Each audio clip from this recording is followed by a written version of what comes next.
So I might have to do some erasing. So if you have your pen and the paper, you probably want to follow along with me. You can maybe follow along one step at a time. Because I might have to erase one step to get to the next one.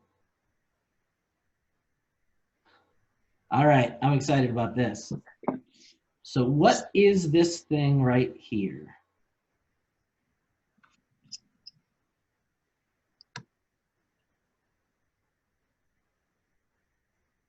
Okay, first, is there anybody who can't see it? Can everybody see it?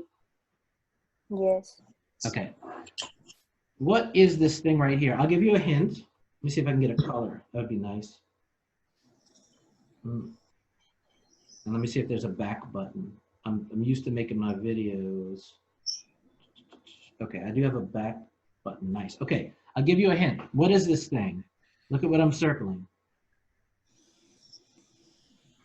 Equal sign? An equal sign. So this is an Equation. Equation. Excellent. Okay. Now we've done a bunch of different kinds of equations. The first equation we did was a linear equation. Linear equation makes a line, and in the linear equation, it's x to the first power. To solve a linear equation, let me just remind you, you do the 4 steps. You do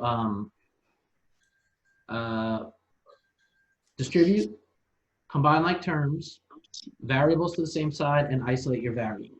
But for this one, it's not a linear equation. It's really hard to see. This is what we call a rational equation, okay? Because it's full of rational expressions. See, that's a rational expression, that's a rational expression, and that's a rational expression, okay? And can anybody tell me what a rational expression is? Here's the hint.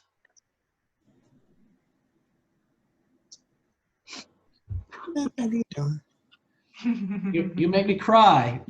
You don't remember from the, all right, so a rational expression is a big fraction.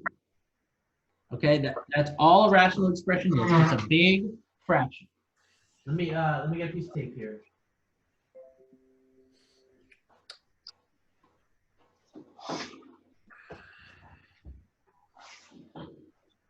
Okay, so to solve a rational expression, what I need to do is I need to get rid of all the fractions, and I can get rid of all the fractions in one step. All right, anybody know what that step is?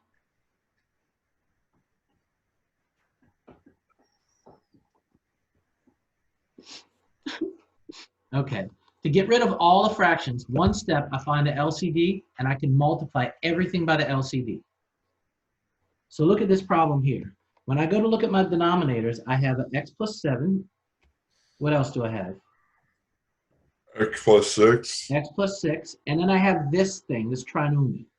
Well, I need to factor this trinomial first so I can see what it is. Okay?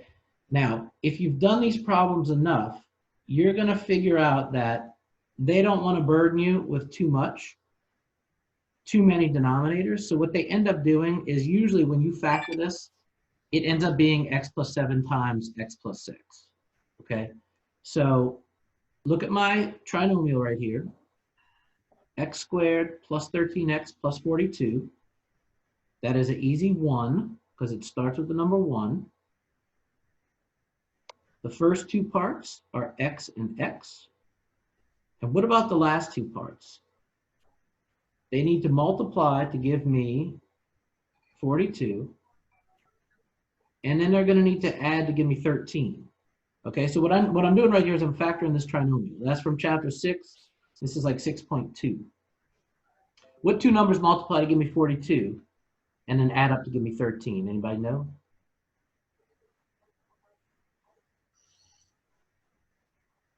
6, 7. 6 and 7. 6 and 7. That's it, okay? And your hint, look at these other denominators right here. See that 7 and see that 6? That's your hint. Okay, so it's going to be 6 and 7. Now, for the signs, I know that they're both going to be plus.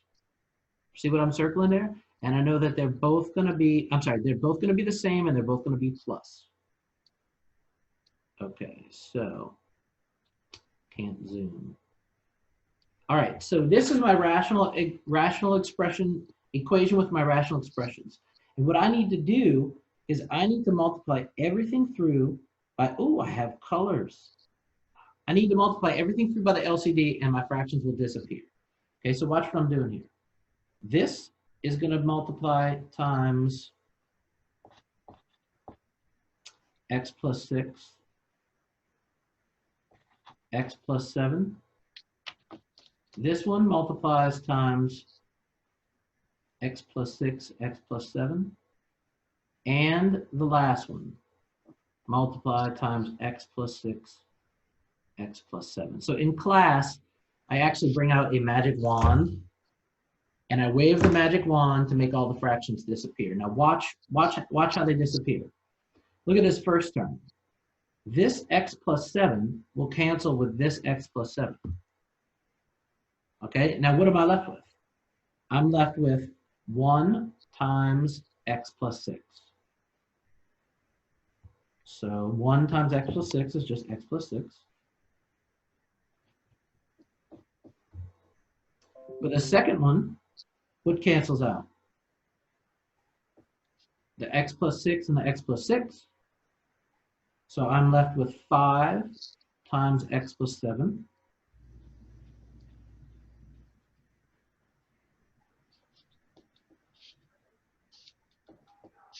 And then the last one, on the right-hand side, I am left with,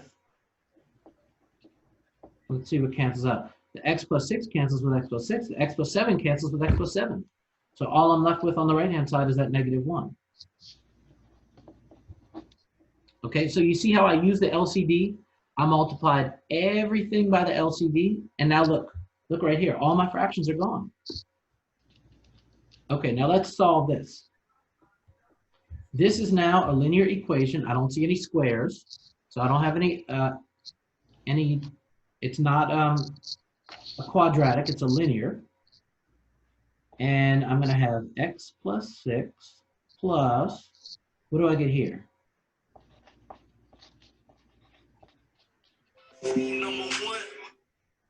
Not number 1. 5x plus 35. All right, so I distributed. I combine my like terms. I have an x plus 5x. That's 1x plus 5x gives me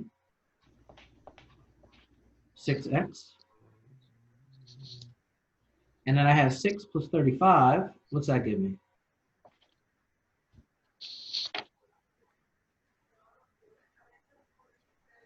41 equals negative 1.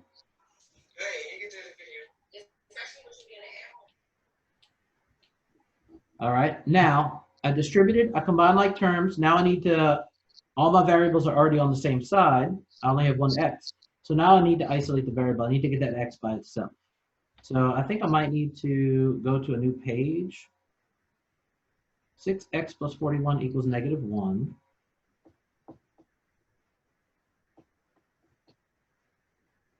Okay, what's my next step here? I know you know this one. Subtract 41 on both sides. Exactly right. Subtract 41 on both sides. Thank you. And on the left-hand side, I will get 6x equals negative 42. Okay, you can use your calculator. Negative 1 minus 41 is negative 42. One more step. What's the last step? Divide by 6. Thank you very much. Divide both sides by 6. So x equals negative 7.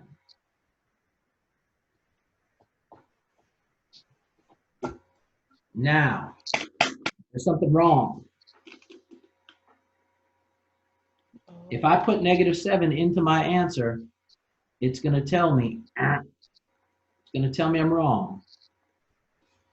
So you have to remember that whenever you have a rational expression, you always have to check that the answer doesn't give you a 0 in the bottom of the original problem.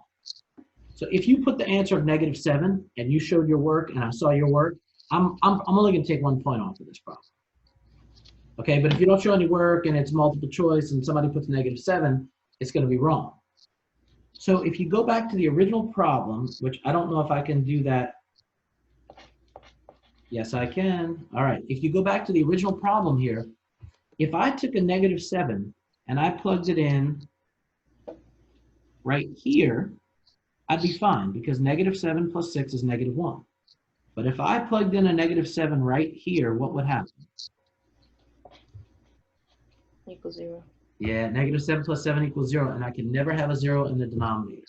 So what happens is when you go to this answer, you have to scratch it out, and you have to say that this answer doesn't work, and the answer is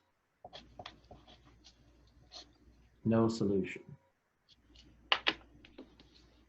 Okay, so this problem is from it's rational expressions, solving rational equations. And let me see if I can give you a section number on this in case you want to go look at some more.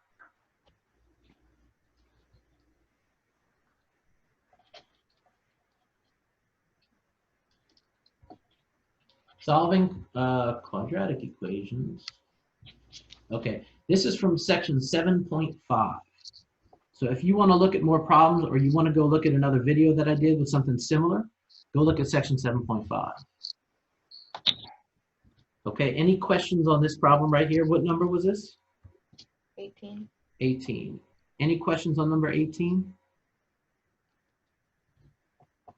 Nope.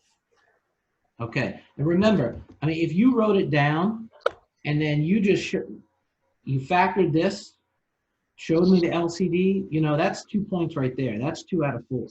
Okay, solving it the rest of the way is another point. Understanding that the answer doesn't work is probably another point. That's probably the 4 points on this problem. All right, what next?